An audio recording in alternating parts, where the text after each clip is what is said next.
Then there's a pair of... Hello, creative people. Thanks for tuning into Melody or Witchcraft. I'm your host, Catherine Petricelli. On the podcast, we hear a poet read a work of their own and an Emily Dickinson poem of their choosing that contributed to their work. We discuss poetry, Dickinson, the fluidity of time, and the scope and sources of creative inspiration. The past is such a curious creature, Dickinson wrote. Join us to find out how it can teach us about our now. How dreary to be somebody. Crumbling is not an instance act, a fundamental pause. Dilapidation's processes are organized decays. 'Tis first a cobweb on the soul, a cuticle of dust, a borer in the axis, an elemental rust. Ruin is formal, devil's work, consecutive and slow. Fail in an instant, no man did. Slipping is Crashe's law. That was Camille Dungy reading Emily Dickinson. Camille T. Dungy is the author of America, A Love Story, Soil, The Story of a Black Mother's Garden, and 5 other books of poetry and prose. She has edited 3 anthologies, including Black Nature, 4 Centuries of African American Nature Poetry. Dungy is currently a University Distinguished Professor at Colorado State University. Welcome. Thanks so much for talking to me today. Thanks for inviting me. Yeah, so Crumbling. Not sudden, apparently. Not an instance act. I was just having a conversation with a body worker, as a matter of fact. She was emphasizing how when the body tweaks, when you get that muscle that spasms, that is not when it happens. That is not when the injury happened. This is applicable to the slow process of crumbling the body, a building, a relationship, a democracy. A republic. Yes, one of those, yes. The democracy part is already crumbled, but... Right. Why this poem? I know there were several that were competing for your attention. I mean, I feel like we just described it, right? Yes, there are several competing for my attention. There's several poems that feel actually foundational Emily Dickinson poems, the first poems I fell in love with, poems that I have memorized, poems I teach on. But when I was looking over her body of work and just thinking this one just kept calling to me, I think because of the philosophy behind it felt so apt. And also the way that it's built, the way that it's thinking about slow processes and small units to reveal something larger. It felt in line with a lot of what I'm thinking about in America, A Love Story also. And so thinking about how I might pair some of Dickinson's ideology directly with my work, this one just kept feeling like the right poem. Yeah. The choices of words, organized, formal, consecutive, it almost makes it feel like it's not just slow, but it's quantifiable. It's orderly. Does that come through to you? Do you agree with that? Absolutely. And officious. A lot of the words feel corporate. Right. The devil's work, consecutive and slow. The cuticle, almost, this is obviously not what Dickinson is intending, but it rhymes in my head with cubicle, sort of, right? Like the borer and the axis, she's talking about a building and the way that a building or the body, so that kind of corporate sense of how many units coming together will reflect decay. How many hints we need. Yeah. I think of her lawyer father, and some of that legalese enters her poetry from time to time as well. Maybe this brushes up against that kind of vocabulary and lexicon as well. I could definitely see that. Yes.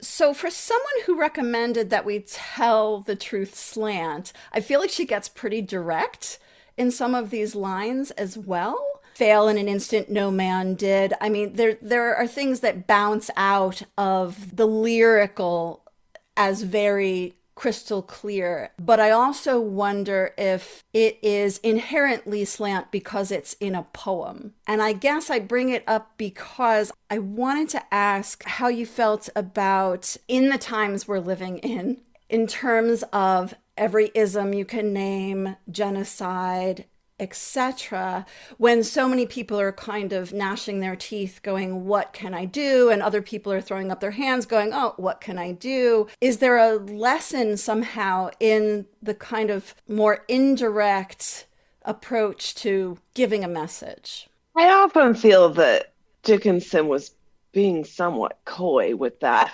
tell all the truth but tell it slant, because then she goes on to really directly define how success happens like an electrical circuit, which is, I think, a rather direct way of describing a success, particularly in her moment when electricity was just like starting to be a big thing. So then, yes, it is the poetry, right? It is the connection of metaphor that allows for success to happen. And that feels like where the slantness comes in, that it is by comparing our experiences to other experiences in the world, we're able to see ours. So if she had started the poem with fail in an instant, no man did, that would have been a different reality than ending a poem that's gone through these descriptions of a house and brought in the devil and brought in all of these other metaphorical ways and symbolic ways of thinking about destruction.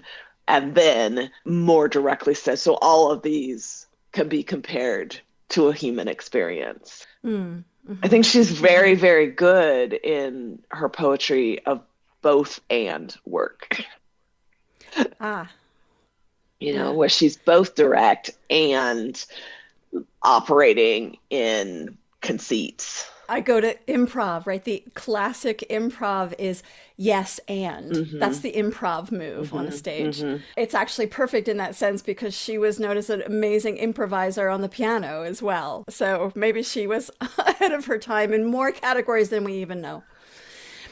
Do you feel like poets today are more obligated to the specificity of a scene, whereas she can kind of hover?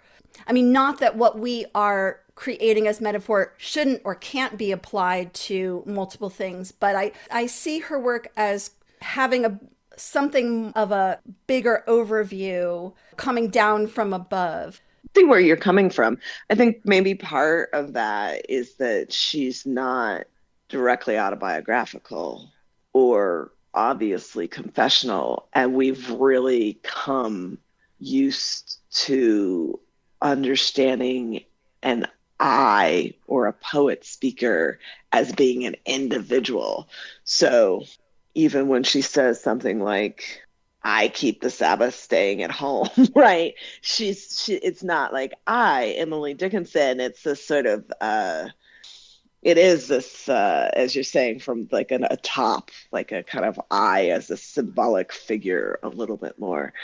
Maybe that feels like a difference, but I do feel like that there are definitely contemporary poets who write more, I don't know, would I call it impressionistically or with a kind of broader image bank that's not the autobiographical I. I think there are contemporary poets who operate in that paradigm. Are there any that you can think of or that you admire? I wonder if I feel a sort of kinship with Emily Dickinson and Jane Hirshfield, perhaps. Another poet who writes in a very spare way, and the observations of the world are very often a kind of global observation in which the I is an observer, but not necessarily the figure on whom the world is acting. Yeah, I can see that for sure in her work. And Hirschfeld comes at it from that kind of Buddhist mind, I guess. Mm-hmm. That kind of Zen mind creates it in her work. Yeah, I wonder if Dickinson had the opportunity to be an American Buddhist, as opposed to the very Protestant world that she was in. If that would have, I feel like she would have found a kinship with that kind of ethical cosmology. Yeah. It's funny that you say that because for whatever reason recently, I have been thinking about like her other skills, namely things like botany and baking. I was thinking about if she lived today, could she have gotten lost in a laboratory just as easily as, in her room writing poems? Could she have been a researcher? Well, there is the borer in the axis that she's talking about, some sort of like beetle, but it's not just a beetle, it's a very specific kind of beetle that she's named. And then she kind of invents a law of physics at the end of the poem, right? Crashe's law. And then like if you look online, there's like a million different people trying to like make sure that we know that it's not a real law, that she's invented this, but Right, because it's capitalized. Right, Well, not that right. would necessarily tell you anything in Dickinson's work, but in that very last line, just to remind folks, slipping is Crashe's law. Yes, as if there's, John Crashe. Right, because she doesn't spell it crash like I crashed the car. It's CRASHE''S. So it feels like some sort of, now I've forgotten the names of all the laws, but it sounds like it's somebody's surname that she's given this law to, but the understanding seems to be that it's slipping is the law of crashing. that in order for something to crash, it has to have already slipped. She invented a law of physics. So I do think she might have been an excellent scientist had she had the opportunity. And it's not wrong, right? It is not an incorrect law of physics. True. Absolutely true. Okay, pivoting for a minute. I'm interested in voice. I'm interested in sound. I write poetry. I'm doing a podcast. I want to ask what kind of considerations you give in terms of reading work aloud, whether it's Dickinson's work, whether it's your own, someone else's, particularly if you are delivering work in front of an audience. So then there they are. They're not just a consideration, but they're in the room. You haven't just reached the point of the poem where you're thinking about your reader, but you're looking them in the face, perhaps. And what do you want most to convey, or does it change how you convey it in that moment? Does reading a poem or sharing a poem out loud change how I convey it? Yeah, does it add anything to the list of considerations? Yes. The sounds of the words are so important to me. That first stanza of this Dickinson poem we're talking about, crumbling is not an instance act, a fundamental pause. Dilapidation's processes are organized decays. Just, it's fun because of how she uses rhyme and pulls away from rhyme, and she doesn't have a bunch of em dashes in that stanza. There's not one until the end, and so how I read those lines is affected by her punctuation choices, by her rhyme choices, by the ways that she's created a velocity in the language that's helping me to understand how to read it out loud, right? And when I first read it for you, I tripped, not because I don't know the poem, but because there is inside of that line a kind of place for a crack that I have to work my way over in order to read it out loud in the way that she actually intended. And I find that actually really, really interesting that she somehow manages to show a fault line before she really shows a fault line in this poem that is about the slow act of things falling apart. Wow, that's great. Thank you for that.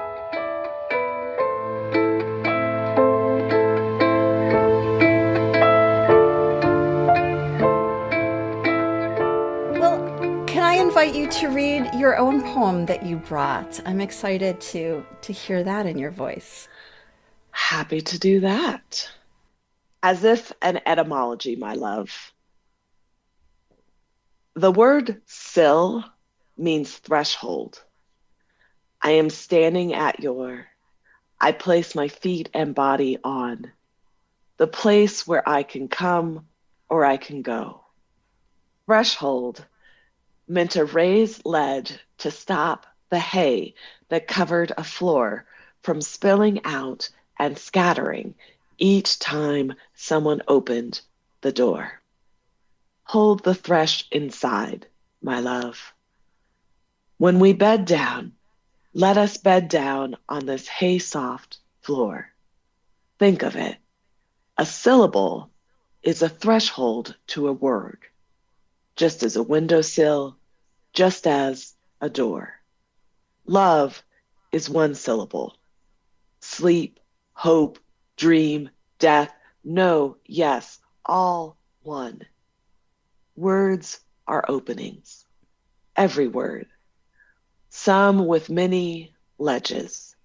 I place my mind and body at sweep around the doorsill carefully, my love. Thank you.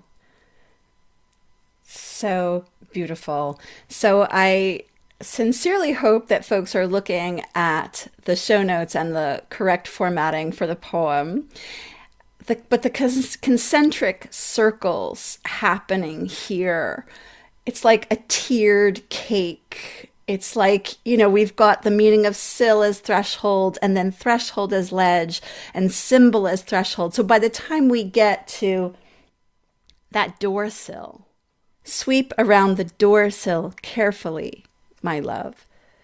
That door sill is sodden with implication. I love it so much in its gentle swirl because it is so enacting that holding back of time and that kind of creation of a little poem cave where sort of the moment is suspended. Mm-hmm. Mm-hmm. This poem was fun and incredibly difficult to write. It took a long time to write. It started out with just like playfulness around the idea that a windowsill and a syllable are cognates. But then that was kind of boring. Okay. So just kind of over time writing into the poem to reveal why I cared about the fact that those things were cognates took time and care and became more and more enjoyable as it began to reveal itself. And I imagine took research as well. Yes. I really like dictionaries with etymologies. Yes. Word nerds unite. Mm-hmm. We are all here for it. I'm struck by the gentleness of this poem, that haysoft and the lowercase of everything in the poem, the refusal to finish the lines, the em dash, the trail off, that is all this very gentle and soft sense. But it's also a directive. It's also instructional. It's telling the beloved, I feel like, what this speaker needs. And so I love those two happening together. It feels very evolved is what comes to mind. Thank you. It's one of those, teaching moments, the poem's teaching moment for me, and like, oh, I should be more gentle in my requests. And also, I'll say, I love this serendipity, but it feels like love is the unintentional theme of this season. It feels like the different kinds of love keep coming up and up. So thank you so much for bringing this poem. That's wonderful. We definitely need more love. It is 100% true.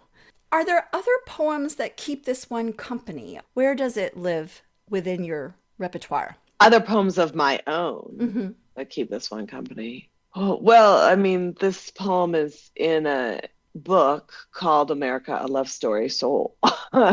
So all the books in that collection, it's my newest book of poems, are thinking about love. How do we show our love? How do we ask for love? How do we reveal love to others? And so all the poems really think this through. And this poem is towards the end of the book. So there's that answer. And there are a number of poems, I think 3 poems in America, A Love Story, that have titles that are as if blank, blank, my love. And so there are ways of reading love. My love is synonymous with an etymology, or my love is synonymous with a fairy tale, or so that you have a couple different reframings of what my love might be. And so those are partners as well. Is there someone who is an influence for you that might be a lesser known writer or might not be a writer at all? Can you tell us a little bit about someone beyond Dickinson who has made a significant imprint on you and your work? Oh, that list I feel would almost be too long. There are these professors that I've had through my own life who have continued to instruct me by way of who they introduced me to when I was in college or graduate school. Just yesterday, I gave a lecture on a writer, a fabulous American writer named Charles Chestnut, and I'm standing in front of this room of college students and realized out loud to tell them that I first met Charles Chestnut as a college student myself, and that this interest in this fascinating American writer of the late 19th century. He published his most contemporarily well-known collections in 1899. Right around then. Anyway, I've been reading him since I was a college student and continually returning to his work. Similarly with Dickinson, I actually remember the graduate school class where the professor brought in Dickinson and we all groaned and we're like, oh, that chick, you know?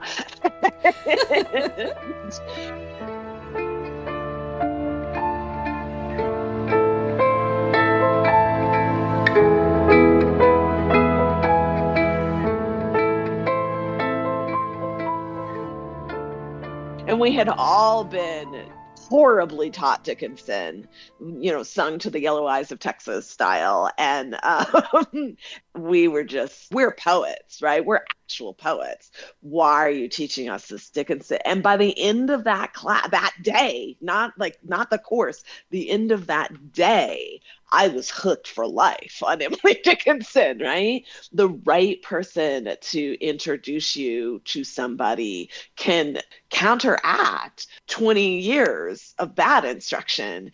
That is an incredible thing, right? I've never stopped loving Dickinson from that day's lecture. And so I think those kinds of professors who have shaken me into awareness and appreciation of so many of the splendors that are there in the world that I have muted my attention of or my care for, I'm just super appreciative of that. I mean, when you left that classroom, was it her meter? Was it her story? Was it what entered for you? It was, there's a certain slant of light on winter afternoons. It was the heft of the cathedral tunes in that line where I was like, there is a certain slant of light on winter afternoons that enters like a heft of a cathedral. You are correct, Emily. That is what how did you describe that? It was just like, how have you made this very difficult to describe, but really deeply and quite broadly felt feeling so specifically described that it's irrefutable. And it's just the ways that her comparisons feel so charged and so unique and then so right, and not the riddles that I had been taught originally, that her poems were like very riddles, but just revelatory.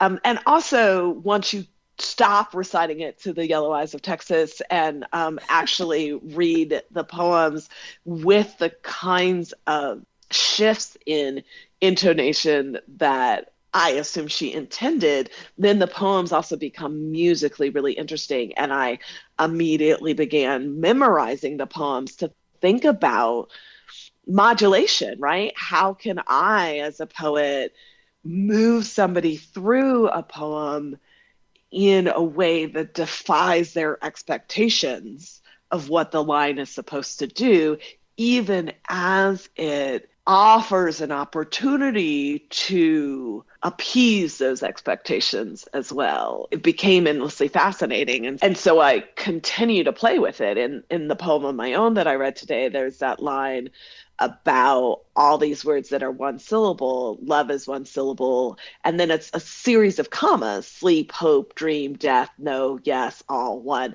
And those are all words that are one syllable. And also that can be read as a sentence, that sleep, hope, dream, death, no, yes are all one, right? But I left out the word are there, even though it's only one syllable, to allow or really push both of those readings into alignment. And that's a kind of, I don't even want to call it a trick, it's a kind of skill or device that I recognized in Dickinson and fell in love with. Gotcha. Clearly your observational skills had to be at a high poetic level to recognize her observational poetic skills. And so I want to ask you a silly question. We were talking about, maybe Dickinson would be lost in a lab if she were here today. If you were not a poet and a professor, where would your observational skills land? What would you be or do? Or I was on track to become a physician. That was what I was going to do. And then poetry side-railed me. You have to have a backup, Right. I just, if you're going to be a doctor. I really love science. I really do love science. And so I thought that was going to be my path, not because it's what you had to do, but because I really loved it. But I loved poetry more. But yeah, no, science would definitely, if poetry was not my path, science would have been it. All right. Well, I'm glad that we won. Thank you. I have been kind of going along in these conversations, assuming positive things coming from looking at voices of the past and bringing voices of the past into focus today. But I wonder, do you think there are ever pitfalls? Are there dangers there? Or who is it dangerous for? And maybe you don't see it, and that's okay. Oh, no. There are. There's no question. I reread Huckleberry Finn after I read James by Percival Everett. James by Percival Everett is an incredible novel and does this really, really incredible job of interrogating and pushing at the problematic moments in Twain's Huckleberry Finn.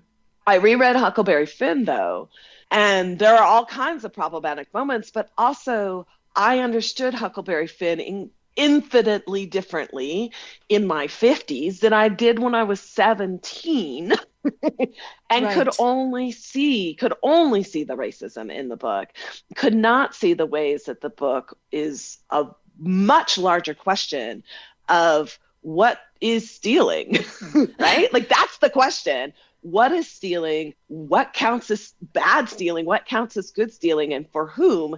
Like, that's the bigger question. Sometimes it's stealing apples, sometimes it's stealing human lives. Right? But that's the question. I can understand the nuances and the moral equivalencies that Mark Twain was working through in a really fraught way in Huckleberry Finn from this vantage point that I could not when I was just developing abstract thought. Right. What is it, 22 when their frontal cortex is finished? Exactly. So some of it is when and how we're introduced to things. I could get Emily Dickinson in graduate school in a way I couldn't understand her in high school because I had my frontal cortex by then. Right. It is so interesting. I mean, timing of these things, it makes me feel like your job is so important. You, as the professor in front of these 17 and 18 and 19-year-olds, that's a big job. It can be, right? And how the information is introduced and with what level of excitement and nuance, contextualization.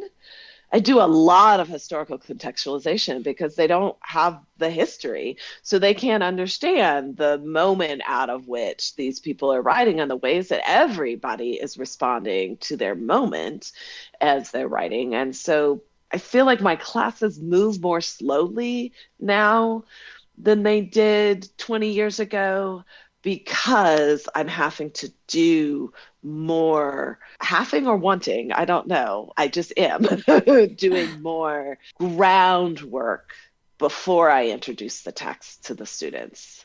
Yeah, I think that's amazing. I mean, I remember one of my primary emotions when I first got to college and figured out that everything was connected, like my art class and my politics class and this was happening because of this and this was this, and I was so excited, and then I was angry because why didn't anybody show me that before? But maybe it would have been too early. The too early is maybe they did and you couldn't hear it, but maybe they didn't, because I do think that with the exception of a few rare professors and instructors, I think that there was, when we were students, this just expectation that you knew all of these connections. And not only that you knew it, that you've been trained in them. And so it wasn't their job to show you all these connections. You've been trained, and so you should know it. There's been a flip in pedagogical planning that understands that they do not have this foundational work anymore. And so therefore it is upon us as instructors to make that clear to the students. Yeah, 100%. And I'm also thinking about just going back to the idea of, do we cancel or do we contextualize? I can think of being in Eastern Europe in the mid-90s and people pointing out to me where the Lenin statues used to be. It was, you see that over there? And I'd be like, what? And they'd be like, there, where there's nothing. And I was like, oh, I guess. Yeah. Oh, yeah, that's where the statue was. Okay. Interesting. Okay. But, in another 5 years, was somebody going to be pointing to the space? Right. Yeah. Right. Probably not. Probably not. I'm not sure that I think that we need to cancel these texts. I think that what we do is read these texts with an eye for what they teach us about the best that we can be and the ways that these texts are instructive about. Sometimes it's the worst that we can be, and sometimes it's just like the do better,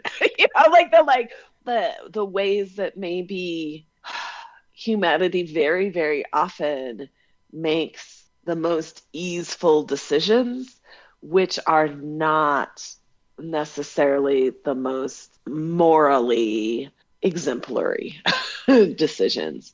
And not reading these long truths of humanity, not talking about them, means not being able to understand who we are and where we are now.